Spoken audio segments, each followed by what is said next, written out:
And so let's see if we can see our guests.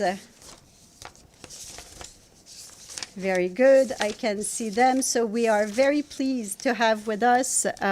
So we have Arif Husain from the World Food Programme, who is the World Food Programme's chief economist. We have Rein, Paulsen, the Food and Agriculture Organization's director of the Office of Emergencies and Resilience. And we have Joan Matji, who is UNICEF's Director of Nutrition and Child Development. And they will present to you the 2025 Global Report on Food Crises. I am not sure who was scheduled to open this, but I'm sure very good. Please go ahead. Hello, everybody. So my name is Arif Husain. I'm the chief economist of the World Food Programme, here today to talk to you about the Global Report on Food Crisis. This is the 9th edition of this report. So it started back in 2016. It is produced by 15 different partners who come together from the UN, from agencies, from governments, and it uses a very rigorous method to come up with figures on acute hunger. It is used as a reference document for acute food insecurity and nutrition crises by humanitarians, by governments who are looking to do their interventions. Now, getting into the data, this report, by the way, is mainly about data from 2024 and outlook for 2025. So in 2024, there were about 65 countries and territories where there was a food crisis. But out of those 65, for 12, we don't have consensus on the data which is available. So what I'm going to present to you are the results, combined results for 53 countries. Now, in terms of results, the big number is that there are about 295 million people in 53 countries who have experienced high levels of acute hunger in 2024. This is almost 14 million more people than 2023. I can also say that since this is the 9th edition, I can tell you that the number has consistently been increasing over the last 6 years. Today, more than 1 in 5 people who were assessed need food assistance. The situation where it is really bad, I will just give you a few examples. Palestine, again, had 100% of its population in need of urgent assistance. And then you have Sudan, South Sudan, Yemen, and Haiti, where close to half of their population have high levels of acute hunger. Now, breaking this down into severity, as you well know, IPC Phase 5, which is the worst you can get to, it is called a catastrophe. There were almost 2 million people in catastrophe, IPC Phase 5 in 2024.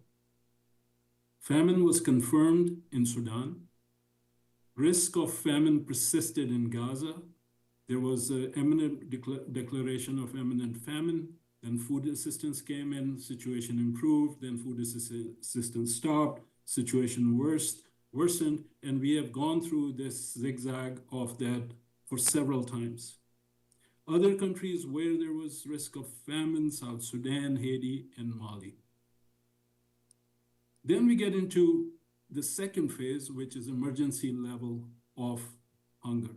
In other words, it is the last stop before you get into the catastrophe or famine territory. Over 35 million people in 36 countries and territories experienced emergency levels of hunger in 2024. Almost 1/4 of them in Sudan. Gaza, 38% of the population. Then the third part is the crisis level of hunger. Here again, you have over 190 million people who were in crisis level of hunger. Almost half of those in Nigeria, in DRC, in Bangladesh, and in Sudan. Now, after that, when we go through this, we need to say, okay, so why is this happening? What are the reasons? And three reasons come up. Conflict, major reason in 20 countries. Climate, weather extremes, natural disasters, 18 countries, primary reason. Economic shocks, primary reason in 15 countries. And the problem here is that it's not always just one. It is almost always reinforcing, meaning you have at least two of these factors, if not three of these factors, in the very same place. One of the consequences of extreme food insecurity is also displacement. And what we are seeing is that in these countries, these 53 countries, almost 96 million people are forcibly displaced. And guess what? Half of them in 4 countries. That's the Sudan, Syria, Colombia, and DRC. When we break this down further in terms of refugees and internally displaced, almost 75%, meaning 72 million people, are internally displaced. And another factor that if you look at what's happening in terms of IDPs, meaning internally displaced people globally, that number has doubled since 2018. So in less than 7 years, 6 years, you have that number doubling. And the key reason for that, again, conflict. And one other thing which is important to note is that most displaced people are in countries with food crises. Now, if we look at, okay, so I told you that all of this analysis which I've presented so far, this is for 2024. So what about 2025? In 2025, on the conflict side, which is essentially the primary driver for IPC Phase 5, meaning catastrophe and famine, escalations in DRC, Palestine, South Sudan, and Sudan. On the economic side, we are risking exacerbating economic vulnerabilities. Trade wars will fuel instability and volatility, particularly in poor countries and those which are heavily indebted. They will have less dollars to make their debt payments. They will have less dollars for development. They will have less dollars for services. So it's a huge burden on low-income countries. We expect also inflation to rise in some of these countries. And then coming to weather extremes, we see a continued warming trend. Last year it was we had the highest levels of the temperature, and that we expect that to continue this year. We expect poor rains in parts of East Africa, Asia, and MENA. There are flood risks in parts of Asia and East Africa, and then we are expecting a strong hurricane season in the Caribbean. Very last thing I want to mention was what about funding? If you look at funding for the humanitarian food sector, okay, this has increased since 2016 to 2024, but it has not kept pace with the needs.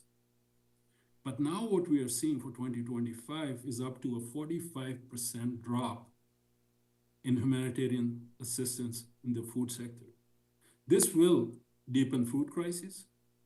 This will reduce our capacities, and our capacities also to monitor and assess what is happening in these countries. On the WFP side, I just wanted to give you one example that in 2024, we assisted about 120 million plus people with life-saving humanitarian assistance. This year, we are expecting a 40% reduction in funding. We will be forced to assist less than 100 million people with far less food assistance. What makes this even more alarming is that our sister UN agencies and NGO partners are also facing similar funding gaps and are scaling back their operations. So the cumulative effect is a widespread reduction in humanitarian coverage across countries and crises at a time when needs remain exceptionally high. I think I'll stop here. Thank you. Thank you so much. Should I give the floor to FAO now? Yes, please. Thank you so much. And very good to be with everyone today. And Arif has run through and painted the headlines of this sobering report that's come out. And what I'll do now is maybe just expand on a few points and highlight a couple of additional findings. Again, let me just underscore at the outset that behind the numbers that have been presented, one takeaway message we really do need to make sure is communicated clearly is that despite all of our best collective efforts, the number of people at risk remains persistently high, and acute food insecurity, as Arif was saying, has risen for the sixth consecutive year. Arif has run through the drivers. By the way, Stephanie, I think you mentioned today is the International Day of Living Together in Peace, which is very apropos given that conflict and insecurity is the key factor, the most important factor driving acute food insecurity.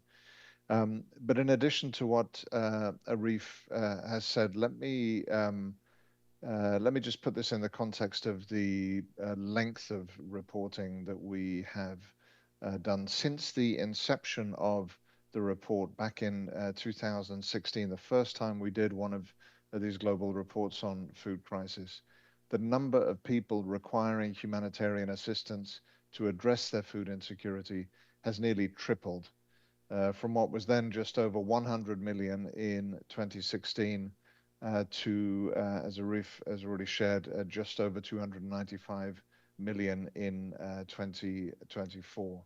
And with the exception of a single year, 2017, 2018, that number has grown every single year. It's clear that the COVID-19 pandemic impacts are still being felt. The ripple effects of the pandemic are still being felt, as we see just in the period from 2020 to 2024, a doubling of the number of people experiencing severe hunger.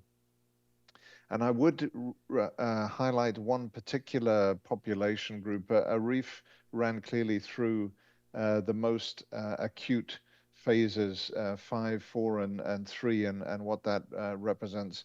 One important finding in this year's report is that the number of people in what we describe as stress conditions, IPC2, that are not normally the focus of attention for humanitarian assistance, that number has ballooned since last year, and we're reporting 345 million people in that stressed condition. These are still vulnerable, still exposed, needing to make difficult choices. And the analysis also shows that those in IPC1, that number has decreased. And so again, the headline message here is that we're seeing a shift, a global worsening in numbers, and that's of real cause for concern as we see this shift from IPC1 to IPC2. We've talked a lot about numbers. Let's not forget that behind each one of these numbers are individuals, our faces, our names, our people. These are children, these are women, these are families fighting for survival, fighting to protect their livelihoods and their families' future. And I mentioned this also in the context of the fact that fully 35 countries of the 53 that Arif mentioned, 35 countries and territories have appeared in the global report on food crisis now for nearly a decade. And these protracted food crises consistently account for the majority of people that are acutely food insecure. They account for at least 80% of the total number of people facing high levels of acute food insecurity every year. I realize we're throwing a lot of numbers out here, but the headline message with that is acute food insecurity is tragically, unfortunately, persistent in a large number of countries, and this is requiring a different type of attention. And in that regard, and with an eye on the time here and the clock running against us, just to say that in these protracted food crisis settings, colleagues, agriculture is the main source of livelihood for approximately 70% of the rural population. These people require the right combination of assistance, and a key part of that is emergency agricultural assistance in addition to direct food aid and cash. We need to help people be able to plant and grow their own food, and we need to support their livestock, give them access to milk, access to meat, other things they need to survive. Maybe just to say that amidst the overall deterioration, there is some encouraging news from 2024. And if we compare the situation year on year, obviously the global trends give real cause for concern, as also the Secretary General mentioned in his video statement that was earlier referenced.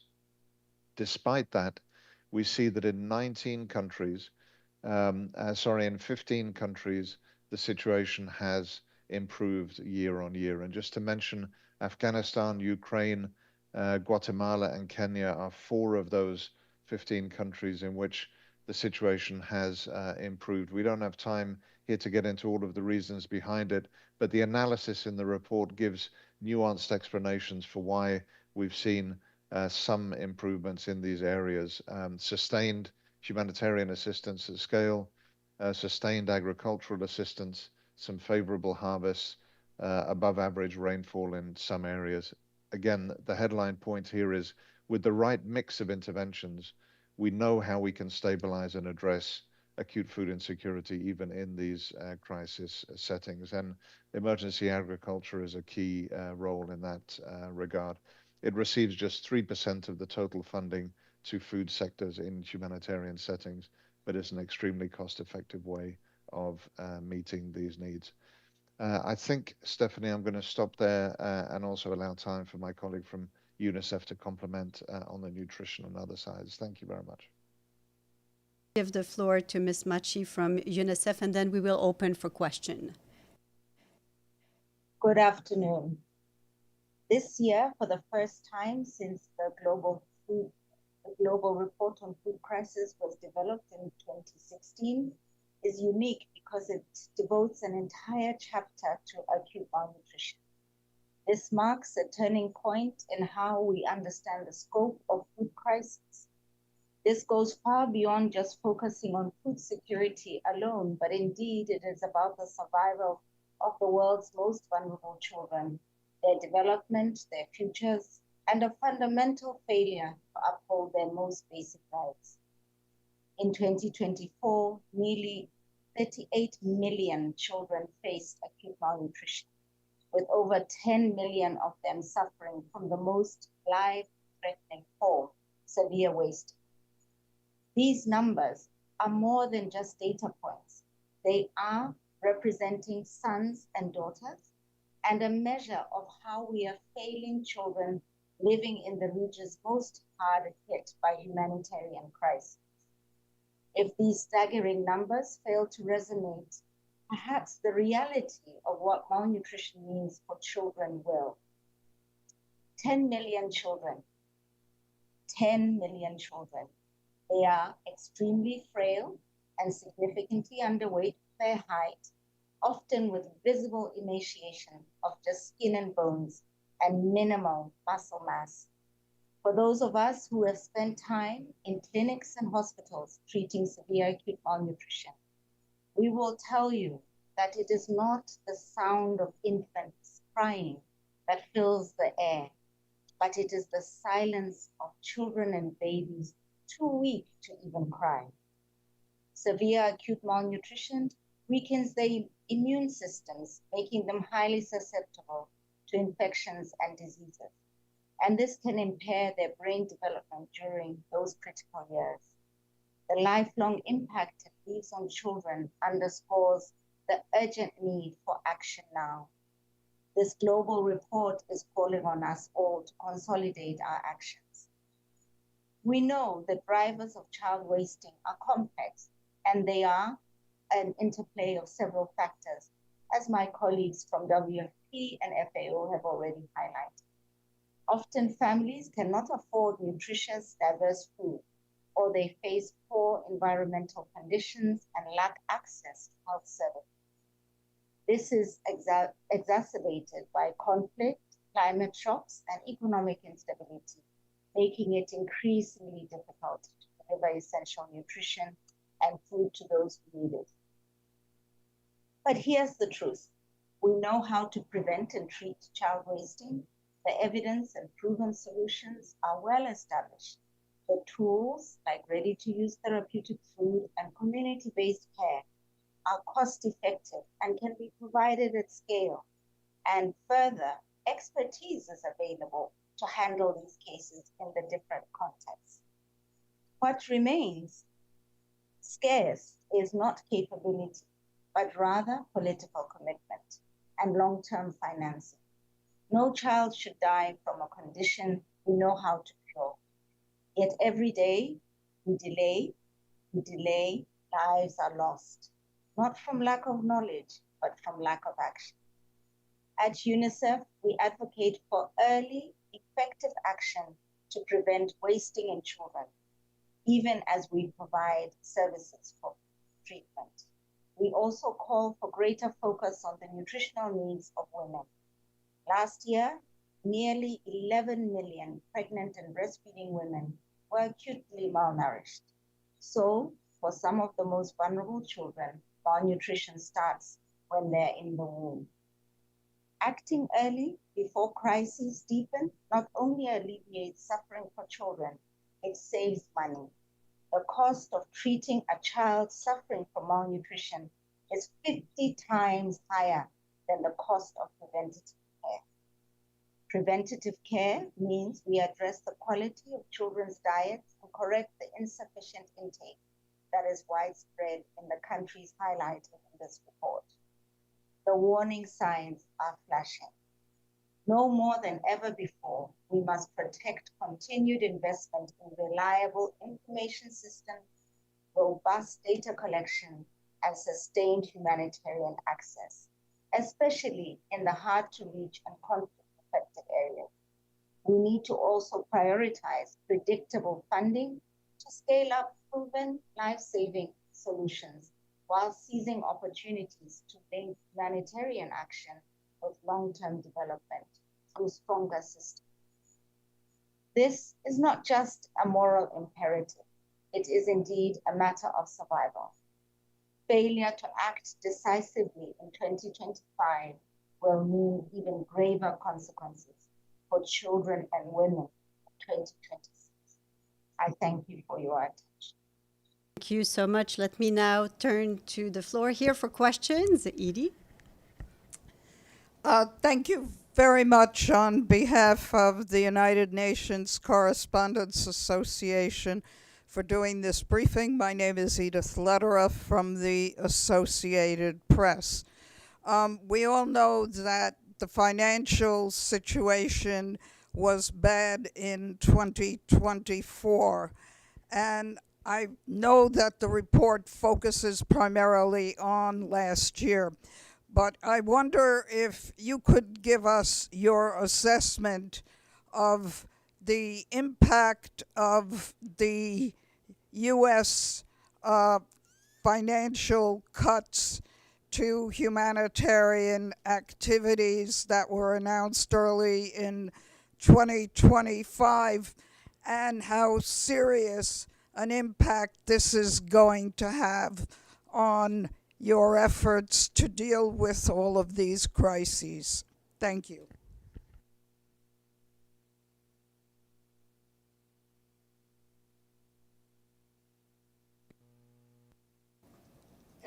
Everybody. My question is addressed to everybody. So let's see who wants to take it first. The challenge of online briefings, right?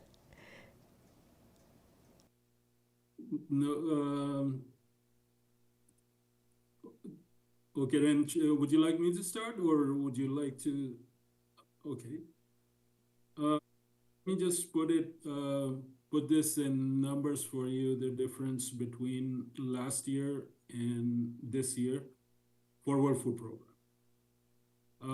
Last year, we received about $9.8 billion, 2024, which was the second highest since 2022, where we received 14.2 billion.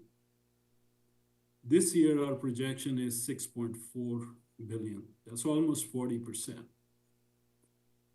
The cuts, US is our biggest donor. Obviously, the cuts from the US, they hurt. But I also want to say is that it's not only the US which has cut. We have had cuts from other countries as well, almost in percentage sense, pretty much at the same level. And this is what I was trying to say earlier, that, look, I mean, these cuts are not without consequences. Like I said earlier, we helped 124 million people last year. And this year, we are looking at less than 100 million people. And that depends on if we get the money we're talking about. And the consequences, especially in this, I mean, our history tells us that when we have cuts of this magnitude, they destabilize fragile contexts. They create vacuums that are then quickly filled by conflict, by forced displacement, by extremism, and by terrorism. So this is the reality we must communicate, very clearly, urgently, and with a focus on those who are most affected. And this is what we are trying to do. And again, I will say this, WFP is one of the bigger organizations, but we are seeing the same thing with our partners. We are seeing our partners are facing same types of cuts. Our NGO partners are facing, our UN partners are facing the same type of cuts. So if you are a person who is reliant on assistance, you're not getting cut by one entity. You're getting cut across the board, and that will have consequences. And the problem is sometimes then we spend a lot more to deal with the consequences. So in a way, we should be looking at food security as a matter of national security for the countries, which are involved in this, and the countries which can help this. Do we have someone else who wants to add to this answer? Yes. Please. Go ahead, Joan. I'll come in after you. Thank you very much. I'd just like to put a child's face to what the international funding aids cuts mean, because they pose a huge global child emergency, to be honest. The unprecedented scale and the speed of change is disrupting all the critical services that I highlighted in my address, and this puts kids' lives at risk. What this means in terms of numbers is that we estimate that about 15 million children and their mothers that could have had access to nutrition support, all of this is disrupted. Therefore, meaning they're not getting access to proper infant feeding support, micronutrient supplementation, early detection and treatment, including provision of life-saving interventions such as ready-to-use therapeutics. So in particular, almost all of UNICEF's funding, which is catering for humanitarian response, is at risk, because these cuts are affecting our ability to manage stabilization centers and to ensure that children are successfully treated. Rein, go ahead. Thank you, Stephanie. Just to add quickly and complement what Arif and Joan have said, I think it's important to recognize that we were experiencing funding declines already for a couple of years before we came to this year. And clearly, we're facing a situation where global response and global humanitarian action is under unprecedented pressure, and the same goes then for the food security work. There's an upcoming report from the Global Network Against Food Crisis on funding flows. The Global Network is the parent grouping under which this report on food crisis has come out, and you know, there's a range of possible cuts that are being projected based on what a series of donors are formally communicating at this stage. But the range of cuts, the range of cut to the food security sector next year is estimated at being anywhere from 11% down year on year to as much as 46% down year on year. So that gives you a sense of the scale of challenges. And as Arif, I think, mentioned, and I fully agree with this, this isn't a single donor issue. This is about the overall funding environment that is clearly constrained. The other point that I'd make, maybe two quick points in that regard. In addition to operational capabilities, there are some particular areas of work that are being heavily impacted. Analysis is one of them. In a context where we have worsening food insecurity, it's vitally important that we have eyes and analysis to understand what's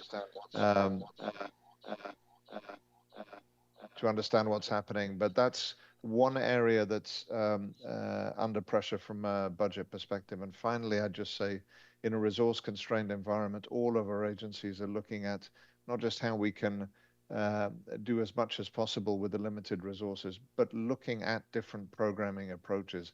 Are there cheaper ways to give more people access to food and to have more food be available? That's the conversation that's really driving all of our work at the moment. Thank you.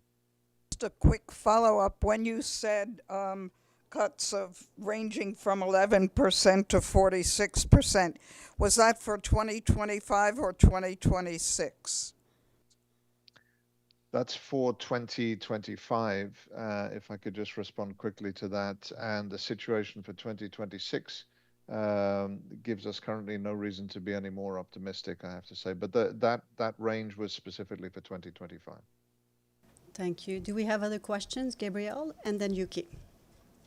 Thank you. This is Gabriel Zondo from Al Jazeera English. Thank you for the briefing. I appreciate it. Just two quick clarifications or follow-ups. One for Arif. Is it accurate for our reporting to say that you are projecting budget cuts for WFP at about 40%, or is that what you're actually dealing with? Like the difference between a potential projection and what you're facing actuality-wise, what would be the accurate way to report that? And the second question, if I may, is for Reef. I was struck by the IPC2 number at 345 million. As you accurately said, we often focus on 543, but not 2. What do you attribute to that, as you called it, ballooning number of a 345 million in IPC2? Thank you. Thank you. Thank you. Thank you. Thank you. Thank you. Let me, Rein, I can take the first one. You can take the second one, I think. So the way it works for us is, countries, donors, they are always, indicating us, what is the projection or, how much money they should expect, right? And then we are in a position to actually put a probability on that and say that, okay, you know what, we are almost 100% sure or high probability that we will get this money. And then there is like, okay, there is a medium probability that we will get these resources. And then the third one is, okay, we may or may not, basically, right? So every single year, actually every single day, there is this tally going on in the organization.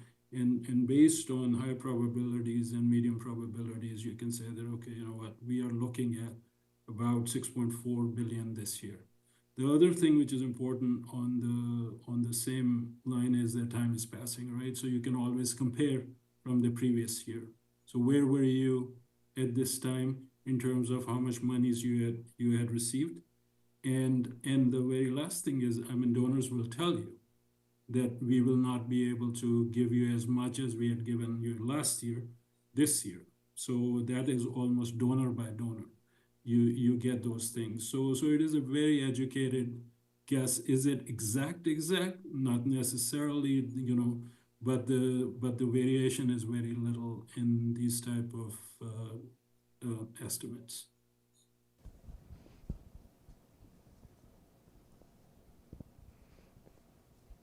And questions. So it's the same drivers of conflict, insecurity, weather extremes, economic shocks and pressures that are also driving the growth in IPC to numbers. Just to say that some of the largest increases geographically that we've seen in IPC phase 2 include countries such as Nigeria, the Democratic Republic of the Congo, and Bangladesh. So these aren't different drivers, but what it's describing is a broadening of the impact, right? And that more and more households are under pressure. Coping strategies are being deployed and are being progressively exhausted. And that's really the key message that we need to understand. And from also from an effectiveness and efficiency perspective, in addition to the obvious human dignity perspective, the more action that can be taken in a coordinated fashion with longer term development programming to address some of these issues is absolutely indispensable. We talk about needing to bring together our humanitarian and emergency response with actions to address underlying vulnerabilities. This growth in IPC2 numbers and the shift from IPC1, I think, is one of the most powerful arguments for telling us that's precisely one of the things on which we need to focus. And the challenge, of course, that we have is we've talked about funding cuts on the humanitarian side. It's out of scope, I think, for our report and for this discussion today to talk about what's happening to broader overseas development assistance and funding for development.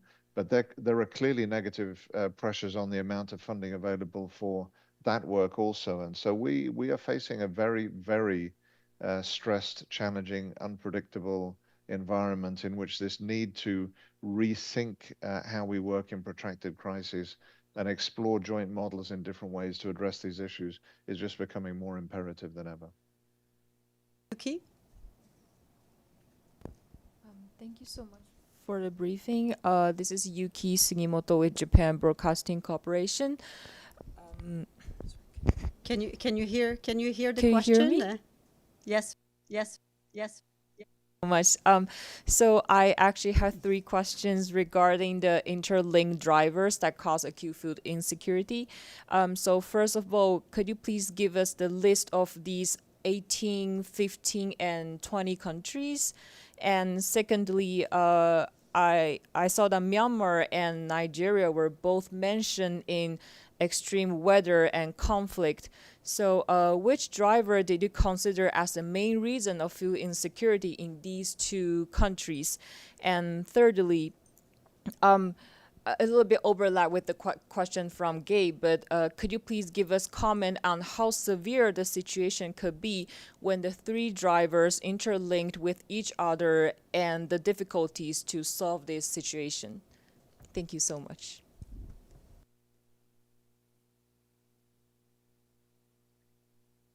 I mean, maybe if I jump in on this, just to suggest in the interest of time, the report was released online. There are also summary documents online. It may be easier and more accurate for the sake of completeness if you just want to look at that to get the full listing of the 19 countries in which the situation has worsened, the 15 countries in which the situation has improved. And you'll see in the detailed analysis description of those country-specific factors that will answer your question. I don't want to sound like I'm avoiding it now, but just for the sake of accuracy, that may be the most efficient way to respond to that particular piece. Very good. On the any other comments on these other questions? Otherwise, we will wrap up. So much to all three of you. Let me remind you who we had with us today. So we had Arif Husain, the World Food Programme's chief economist, Rein Paulsen, the Food and Agriculture Organization's director of the Office of Emergencies and Resilience, and Joan, Matji, UNICEF's director of Nutrition and Child Development. Thank you to all three. It was a pleasure to have you with us today. Thank you for having been so patient before starting the briefing, and thanks again. And the report is online, obviously.